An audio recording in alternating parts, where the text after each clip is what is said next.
we do have a lot to go over. Right, so I introduced this notion of abstract symbols to represent vectors. So we're going to, now that we have those symbols, we can actually start using them. So let's talk about this idea of vector components.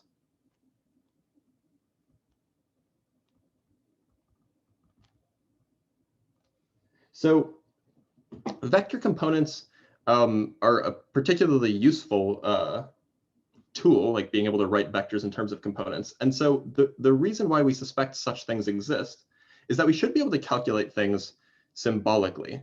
In particular, we should be able to like just do algebra and do arithmetic and write down numbers and stuff, rather than having to draw arrows and then measure angles and measure lengths and so on and so forth. So we use vector components to do that.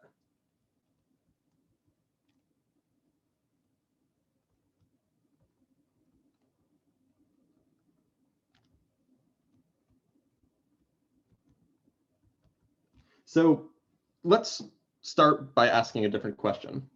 Let's start by asking the question, what is the magnitude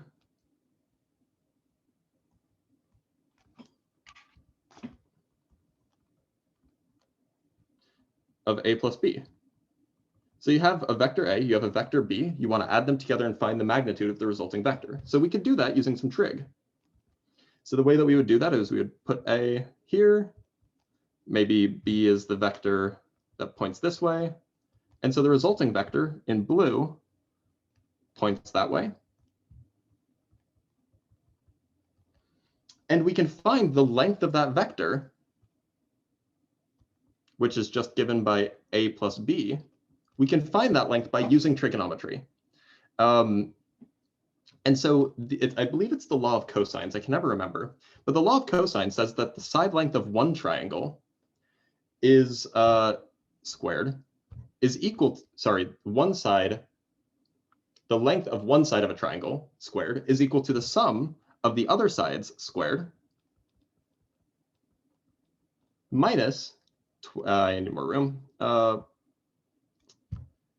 Guys, you really got to chill with the quiz discussion. It's A, it's quite distracting, and B, you're gonna miss what's happening in lecture. We can talk about it after lecture. Just stick around for a few minutes, and I'll answer any questions. Right, minus twice the lengths of the two sides, the product of the lengths of the two sides times the cosine of the angle between them. Call this angle theta. So this is one way that you can extract the length, because then you could just take the square root of both sides. And then you could evaluate the length. Remember from last time, this symbol, this means the magnitude of the vector. So when I say bar vector A plus vector B bar, that means the magnitude of the vector A plus B. Now we could do this all day, where you draw pictures, you find angles, you use the law of cosines, but that's not particularly useful. However, a good example of doing this is in the LibreText. It is example 1.1.1, the very first example in the textbook. So like I said, this is fine. Like you can just compute the magnitude of A plus B without knowing what that vector is by using the law of cosines. But it's not particularly convenient because it involves A, finding an angle. It involves knowing the magnitudes of A or the magnitude of A and the magnitude of B. It involves a square root. It's just not particularly easy. However, we can actually leverage some facts that we already learned about vectors to simplify this process. So let's talk about facts about vectors that will make our life easier. So first fact is any vector can be replaced by the sum of more than one vector.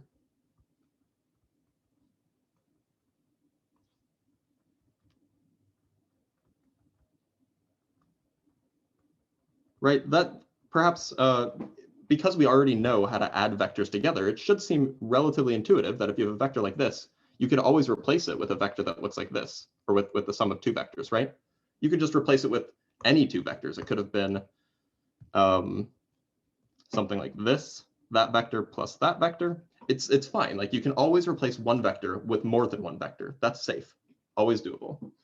Another fact is that it's easy to add parallel vectors.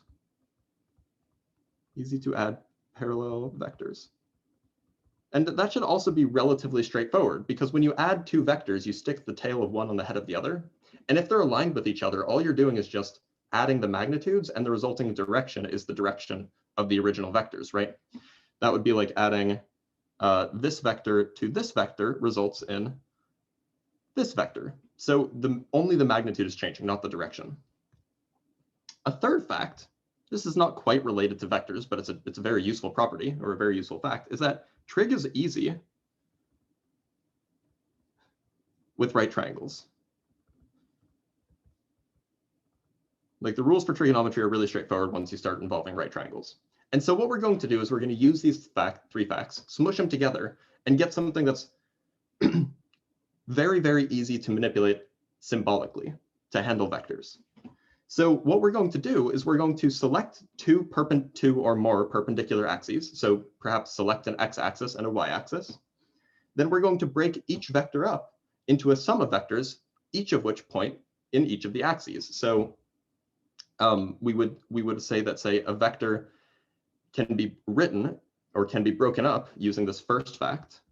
You could break up a vector into two different vectors. One vector is along the x-axis. The other vector is along the y-axis. You can always do that so long as your axes are perpendicular.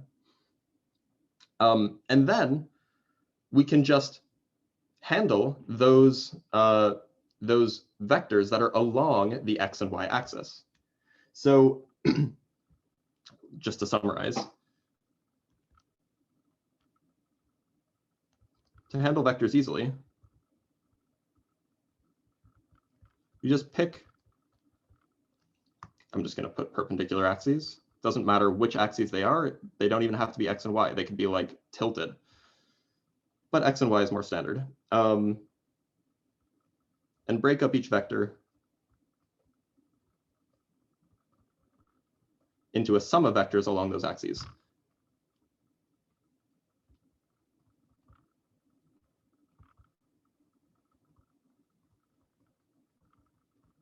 So then what we say is we say that the length of the vectors along those axes, sorry, let me write this out well, rather than talking.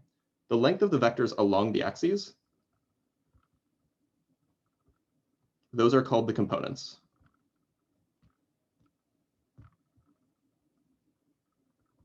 You know what? That green pen is way too thick. I'll just write it in black.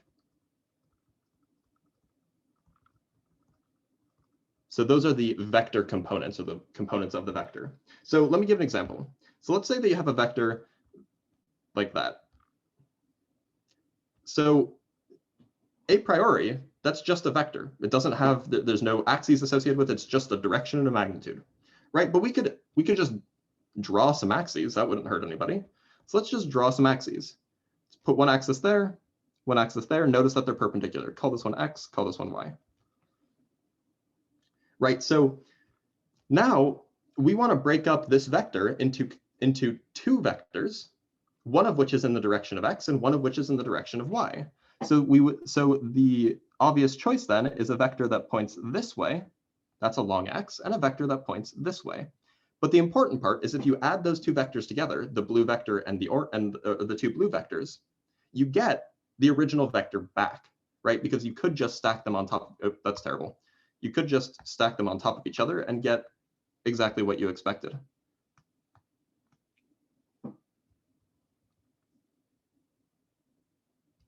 Because if you just do that, then you'll get the original vector back, right? So call this vector A. Now, I'm glad you think the arrows are nice. Now, what we don't want to do is we don't just want to introduce a whole bunch of new vectors. We want to kind of standardize the notation. Fortunately, there is a unique vector that points in a given direction. That's kind of a good choice to standardize around, and that is the unit vectors, right? The unit vectors have length 1 and point in a particular direction. We'll call this vector the green vector. We'll call it x hat. Call the green vector that points in the y direction, we'll call it y hat. Those will get new names later, but just for now, we'll call them x hat and y hat. Then, well, what can we say about the blue vector? The blue vector is just the magnitude, or the blue vector is just the length of the vector A in the x direction. So this would just be A times, sorry, we call it A sub x times x hat. The other blue vector would be A sub y times y hat. So A sub x tells you how long is this vector in the x direction. A sub y tells you how long that vector is in the y direction. And then we can say that A, the vector, is equal to A sub x, x hat, plus A sub y, y hat. So this vector here, that's our bottom blue vector, and this vector is our top. Let me draw those circles in a different color.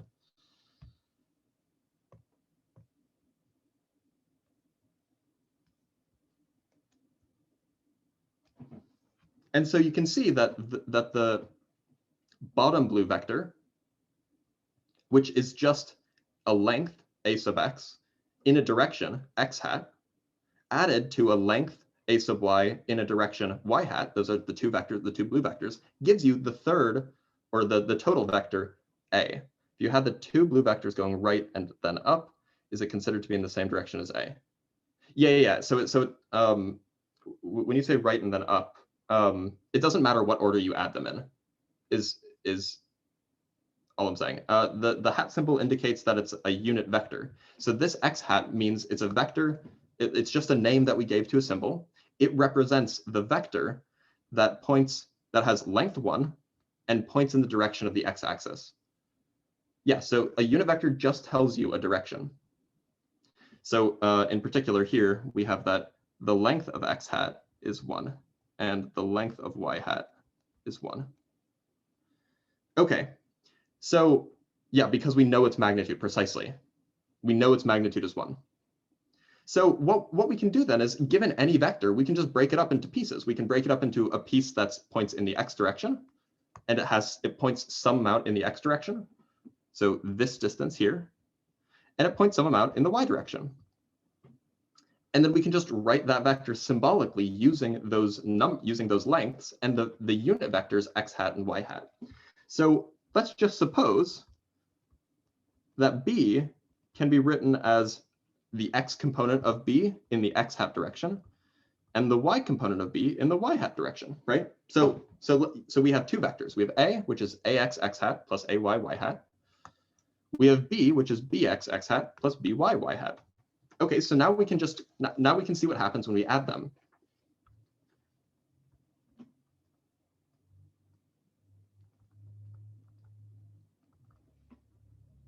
So if we wanted to add the vectors A and B, well, we know what they're equal to.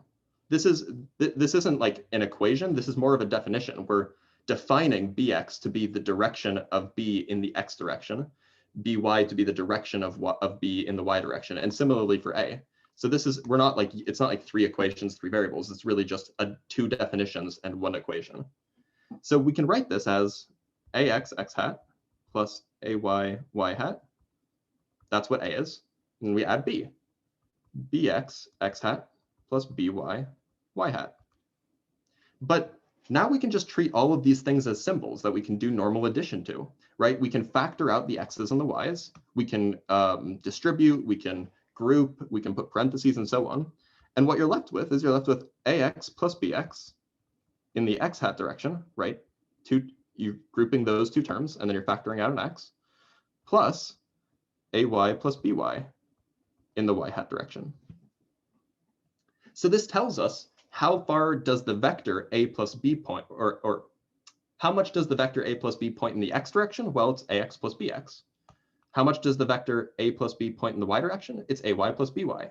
So if we wanted to then just plot that, all we would have to do is we would say, well, we would find how far we have to go in the x direction, ax plus bx, how far you have to go in the y direction, ay plus by, and then you would just go that far in the x direction, go that far in the y direction, and you end up with, oh, that's terrible, terrible drawing. You end up, because it's at the bottom of the page, end up with your resulting vector. Now, keep in mind, these components can be negative. right? Ax can be a negative number. That would just mean it points in the opposite direction of x hat, right? If our vector was pointing this way, we use the same set of axes. Then our component vectors would be a vector that points this way and a vector that points this way, right? But our unit vectors are still the same. We still have the same y unit vector. We still have the same x unit vector, which means that this vector here, it's still ax x hat, but now this is negative. Can I ask a really quick question? Fire away. If unit vectors are always equal to 1, like what's the point of having? It's not that they're equal to 1. They have length 1. They still have direction. Okay. They just have length 1. So they carry information about the direction. They just don't carry any information about the length. Oh, okay. Thank you. You're welcome. Right. So once we have that, oh, and by the way, there's a whole bunch of practice examples where you can use this sort of vector addition and vector component notation to write out, to do a whole bunch of manipulations. I linked like 5 examples in the lecture notes that I'll publish after lecture. So feel free to go check those out later if you want. But we can also now ask questions about, say, the length of the vector A. Remember, this is what length means. So if I write basically absolute value symbols around a vector, that means the length or the magnitude of that vector. Well, going back to look at our picture, A, the length of A is just the length of that hypotenuse, right? Where the leg lengths are just AX and AY. So we can use the Pythagorean theorem, which you guys hopefully remember, or the Pythagorean theorem, if you're not from here, to establish that the length of A is equal to the square root of AX squared plus AY squared. Just because it's that is the length of the hypotenuse of a right triangle. And so just by knowing the components of a vector, how far it is in the x direction, how far it goes in the y direction, and if we go into 3 dimensions, the z direction, say, you can figure out the length of the vector, you can figure out how it affects other vectors when you add to it, and so on. So these components, this set of numbers, bx and by, or ax, ay, and maybe az if you're working in 3 dimensions, those contain all of the information that you need to describe a vector. It describes everything about a vector as long as you're given the coordinate system. So, like I said, unit vectors contain only information about direction.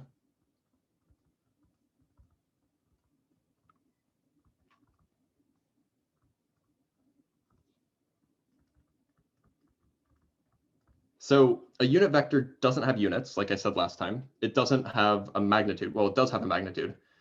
Oh my God, you mentioned Andrew. He's my advisor. I love that guy. Anyway, we can talk about that later. But it contains only information about directions. So the x hat vector, that doesn't say anything about, it's not a useful vector. All it is, well, it is a useful vector, but it's not something that you would use alone in a computation. All it is it gives you a sense of direction for a particular, for whatever problem. You can say, if I want to say that something is going east, I might characterize that east as the x hat direction. I might characterize up as the y hat direction, and so on. But you wouldn't say that I'm going, you wouldn't say that my speed is x hat as a vector, because it doesn't have a magnitude, it just has a direction. Now, I'm about to turn your world upside down, unfortunately. There's a set of conventions that we use for the unit vectors in 3-dimensional space, which is not what I just described. So the x unit vector, which I have up until now called x hat, is typically given the name I hat. Just is. The y unit vector, typically given the name j hat. And the z unit vector, if we're working in 3 dimensions, is given the name k hat. So if I say 5 meters per second in the I hat direction, what that means is that a vector has magnitude 5 meters per second and is pointing along the x-axis in the positive direction. I hat direction means positive x-axis direction. J hat direction means positive y-axis direction. k hat direction means positive z-axis direction. Now, sometimes we'll use other unit vectors besides I, j, and k. In fact, sometimes we'll use the unit vectors associated with some other random vector whose direction we might not know. For example, in 9C, you're going to see r hat a lot. R hat represents the vector that points in a direction from point A to point B, for example. But other times you'll see a notation where you just put a hat on top of some random variable. So sometimes we will use the notation that the vector A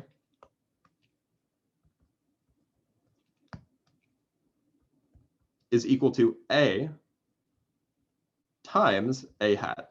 So here A means the length of A. So sometimes I will just drop the vector symbol and the bars on either side.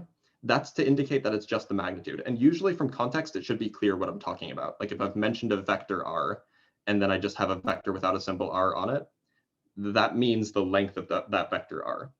This vector here, A hat, that is just the vector the unit vector that points in the direction of this vector A. So there's a whole bunch of notation. You'll have to get used to it, but in the early days, feel free to ask questions, and I'll do my best to clarify. Right. So there's another example of these kinds of things, which you can check out. Again, it's linked to in the lecture notes. So this is just how to handle component vectors and writing vectors as magnitudes and directions. Now that we have this notion of vector components, we can basically drop all of the geometry and just manipulate vector components as long as we understand how those components relate to a physical geometric thing. That's going to be an important point, but we can just manipulate the components just as like using algebra. Now let's talk about multiplication. So you can't just multiply the vector components, right? There's a good reason for why you can't just multiply vector components if you want to multiply two vectors together.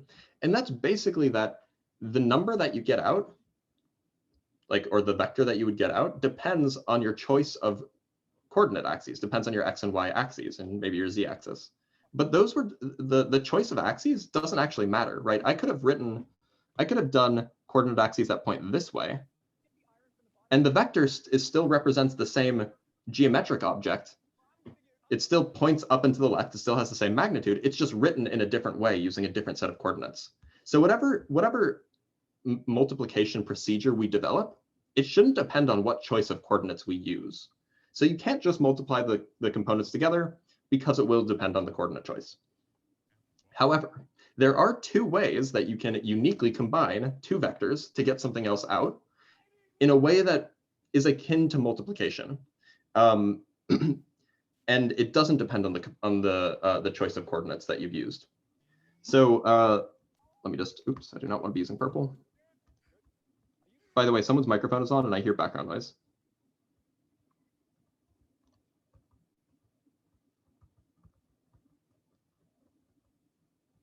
So let's first think about why we might want to multiply two vectors. So for example, and we're going to introduce this notion of work later, but if you push a block horizontally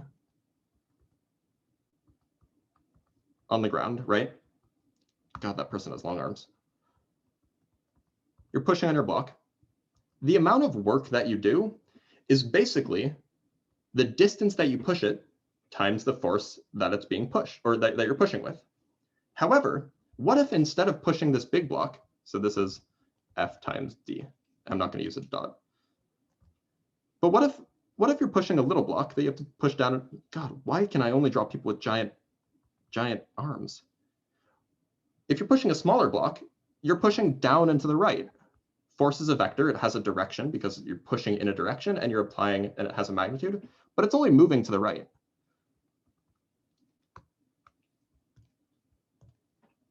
So the force vector is down and to the right. The displacement vector, which is how far it's traveling, is, say, moving to the right. So we can't just multiply them together because they're not numbers, they're vectors. We need to figure out a way that makes sense to combine these two vectors to get a number out. Now, we know that if the force was in the same direction as the work, then there's nothing lost. Like all of your force is going towards moving the block, and you should just be able to multiply the numbers together. And in that case, you're just multiplying the magnitudes of the vectors, and that's the total work. However, in the case where you're pushing down slightly and down and to the right, now some of your force is kind of being wasted, right? You're not moving it vertically.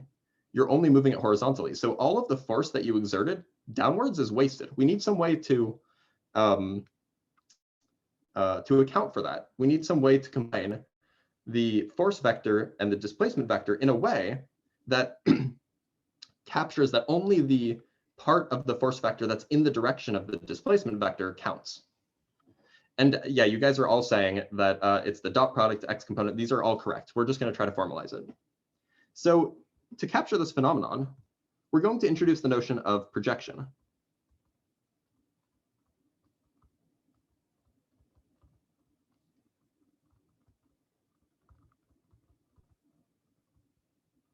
So it's the projection of one vector onto another.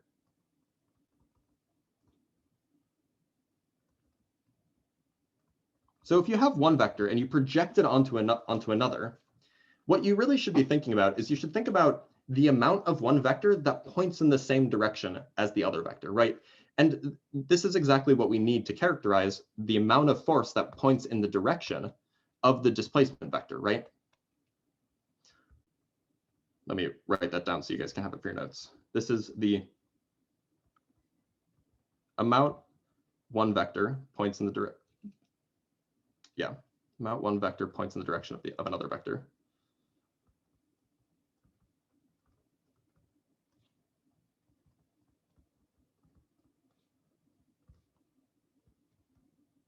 So the projection of a vector A onto a vector B is a number, and it basically tells you how much vector A overlaps with vector B. Like how like if vector A were to cast a shadow down onto the axis that vector B makes, it would tell you how long that shadow is. So the picture here is, let's say that you have a vector like this. God, I can't draw straight lines anymore. Vector like this. And you want to project it onto a green vector. So here we have B, here we have A. So the projection, and let's call this angle theta. So the projection would be in blue. This is the projection of A onto B. And remember, it's the length. It's not a vector itself. It's just the length. It is this distance here. It would be like as if the top vector was casting a shadow onto the green axis. So in order to multiply two vectors where one of the vectors is kind of wasted in this way that force is wasted if you're not pushing in the correct direction, what we would want to do is we would want to multiply the magnitude of one vector by the projection of the other vector onto the first vector. So we would write I'm going to say in this wasteful manner. You guys hopefully know what I mean by that.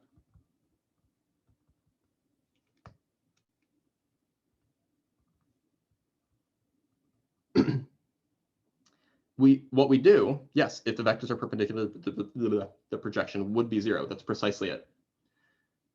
We would write A, and we use this kind of big dot between them, dot B. We define this to just be the projection of A onto B times the magnitude of B.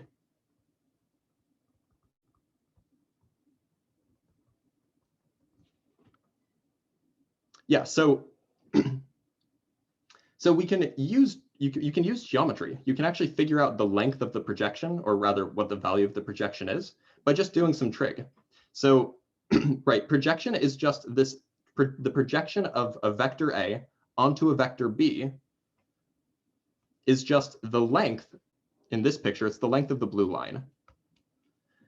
It is the amount, if A were to cast a shadow onto the plane or onto the axis formed by the vector B, it would tell you how long that shadow is. But you can work out geometrically what that length is. You can form, this line here forms a right angle because it has to be perpendicular to it. And so you can just figure out the length. The length has to be, the length of the projection has to be, well, we can figure out this rather. Yeah, the length of the projection is just the magnitude of A times the cosine of the angle, right? It's like standard trait properties. And so what we get then is we get that A dot B is the magnitude of A times the cosine of the angle. I'm just going to reorder things, times the magnitude of B times the cosine of the angle between them. So this is your standard formula. So the I don't know why I can't talk. So the length of B, the magnitude of B does matter when you're taking this dot product, A dot B, but it doesn't matter for computing the projection. The projection is just the A and the cosine theta part. Because all you care about for a projection is the direction that B points in. Right, so this type of vector multiplication is called the scalar product because it produces a scalar, or the dot product because it uses a dot. You also may occasionally see the language inner product used. That's a little bit more of an advanced topic, but it's effectively the same thing. And the reason it's called the dot product is because we use a dot. So by the way, anytime that there are vectors involved in your equations and you want to do multiplication, don't use dot, because unless you're actually talking about a dot product. I say this is wasteful because it's wasteful in the sense that like not all of the force is used to produce work, because you're pushing with some maybe 1,000 newtons of force. But if you're only barely pushing in the correct direction, like if you're pushing basically straight down, very, very little amount of that force is actually used to produce work. In that sense, it's wasteful. Now, there's like, it doesn't mean it's not as useful. It's just, it was just a way to convey the notion that not all of the magnitude of both vectors contributes to this product. Now, it's it's not that the multiplication is wasted. It's just the example that I used to illustrate it. It uses this type of multiplication to capture the wasteful nature of force being applied in a direction. No. So the result that you figure out just is the result that you get. Maybe I shouldn't have used the word wasteful. So in this case, work is the force vector dotted into the displacement vector. So this is how you compute how much of that force was actually used to make both vectors have the same direction while accounting for, yeah, basically. Now the notion of the dot product is used for other things where it's not just like you have some wasted quantity, but it captures quantities that only care about when two things are in the same direction. We will see a whole bunch of uses for the dot product later, but it's actually really useful just for manipulating vectors, which I'll get into now. So let's talk about the properties of the dot product. So first of all, you may have already guessed this. A vector A dotted into a vector B, it's the same thing as B dotted into a vector A. They both give you the same answer. Yeah, so the dot product between the force and the distance, and the displacement, gives you the work. So if you know the force and you know the displacement, then you can figure out the work done. And we'll talk more about work in a lot more detail later. This was just an example. There you go. Right, so as you may have guessed from this formula, the order that you multiply in doesn't matter because this is just regular multiplication, the magnitude of A times the magnitude of B. And the angle doesn't change regardless of the direction. It's just the angle between the two vectors. So it commutes like regular multiplication. Another property, a vector dotted into itself, well, then there's really no waste. So this is just the magnitude of A squared times the cosine of 0, because the angle between a vector and itself is 1. This is just A squared then. And so often we'll just write this as A squared. So A dot A basically means A squared, where A is the length of the vector A. Another property, these are going to come rapid fire. The unit vectors can also be dotted into things, right? They're vectors, you can dot any two vectors. So the unit vector in the x direction dotted with itself, well, we know a vector dotted with itself is just its magnitude squared. The magnitude of a unit vector is 1. So the unit vector dotted with itself is 1. Now a unit vector dotted with a different unit vector, say j hat, well, we can use this formula up here. I hat has length 1, j hat has length 1, and the angle between them is 90 degrees because one of them points in the x direction, one of them points in the y direction. The cosine of 90 degrees is 0, so this just gives you 0. Similarly, I hat dot k hat, also 0. Also, we have that j hat dot j hat is 1, and that j hat dot k hat is 0, and we have that k hat dot k hat is 1. So you can actually just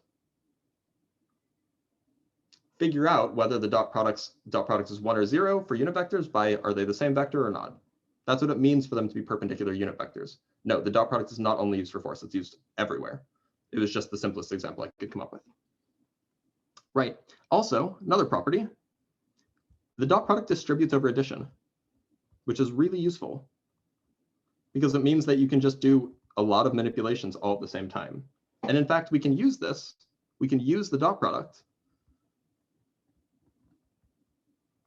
to extract components.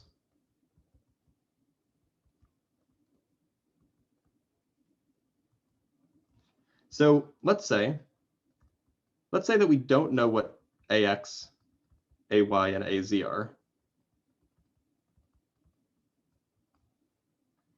Let's say we just know like what the vector is, and we know how to take dot products, but we don't know what these components are.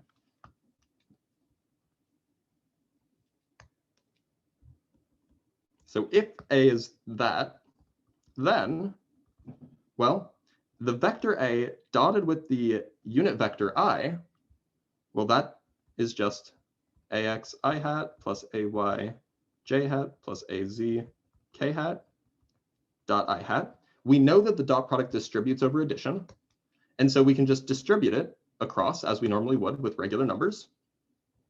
So this is AX I hat dot I hat plus AY J hat dot I hat plus AZ K hat dot I hat, right?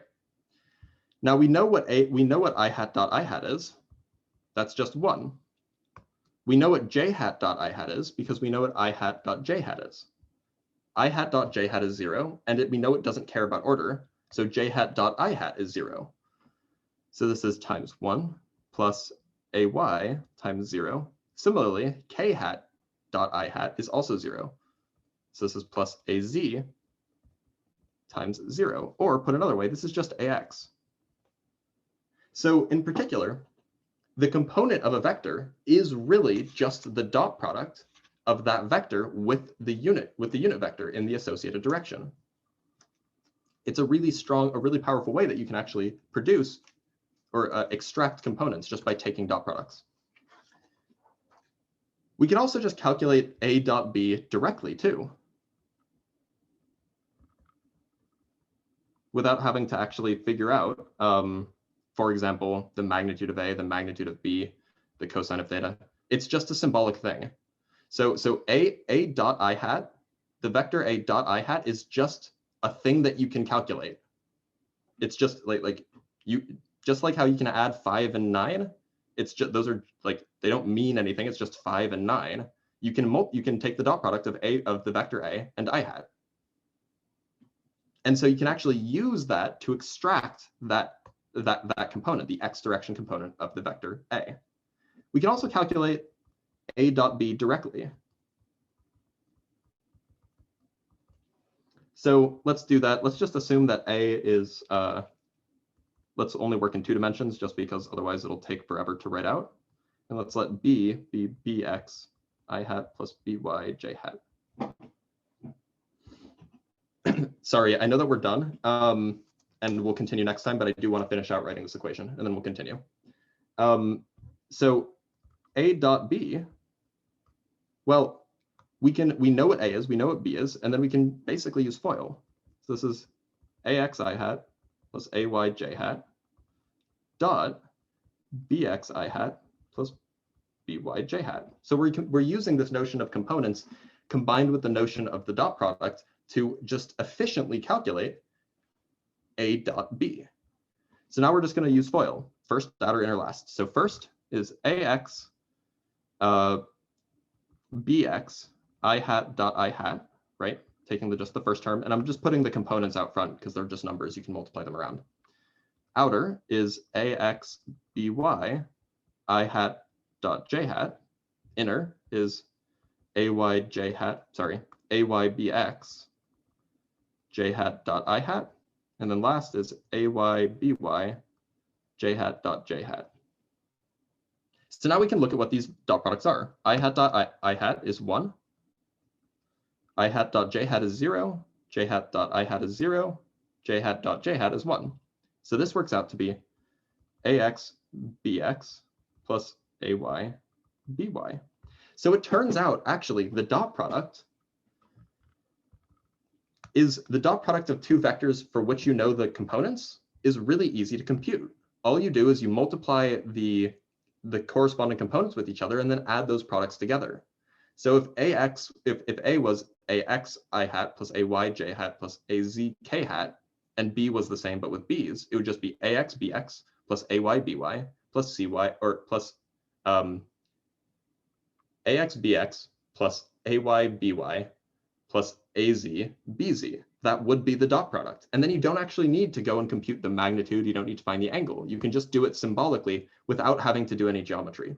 So this notion of components is actually really strong because it lets you get away from having to draw pictures and do geometry. The geometry can be helpful, and depending on the situation, sometimes it'll be better to compute one way than the other way.